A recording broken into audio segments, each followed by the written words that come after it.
Top Telangana news కి స్వాగతం. నేను పావని.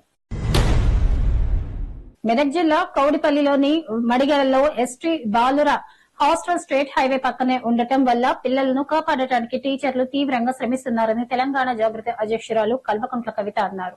హాస్టల్ కోసం మాజీ ఎమ్మెల్యే మదన్ రెడ్డి నెలకు 1,06,000 రూపాయల కిరాయి తీసుకుంటున్నారని ఆమె విమర్శించారు.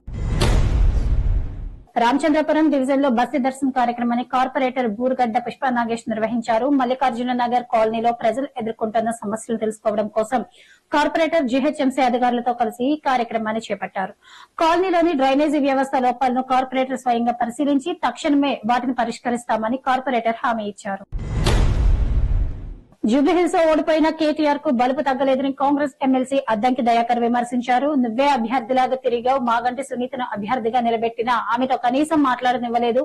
మా అభ్యర్థికి 25,000 మెజారిటీ వస్తే బొట్టాబొట్టితో గెలిచారు అంటున్నావు. నీకు సిగ్గులేదా? ఆత్మ పరిశీలన చేసుకో. నీతోనే బీఆర్ఎస్ పతనం అవ్వడం ఖాయం అని మీడియా సమావేశంలో మండిపడ్డారు. ఏరో ఇంజిన్ రాజధానిగా తెలంగాణను తీర్చిదిద్దుతామని మంత్రి శ్రీధర్ బాబు తెలిపారు. 3 ట్రిలియన్ ఆర్థిక వ్యవస్థ లక్ష్య సాధనలో ఏరోస్పేస్, డిఫెన్స్ రంగాలదే కీలక పాత్ర అని చెప్పారు. ఇప్పటికే 25కు పైగా ఏఎన్జీ సంస్థలు, 1,500కు పైగా ఎంఎస్ఎంఈలు తెలంగాణ బ్రాండ్ ను విస్తరించాయని చెప్పారు. 800 కోట్ల రూపాయలతో JSW defence UAV manufacturing unit, 500 కోట్ల రూపాయలతో ప్రీమియర్ ఎక్స్ప్లోజివ్స్ డిఫెన్స్ ఫెసిలిటీ వస్తున్నాయన్నారు.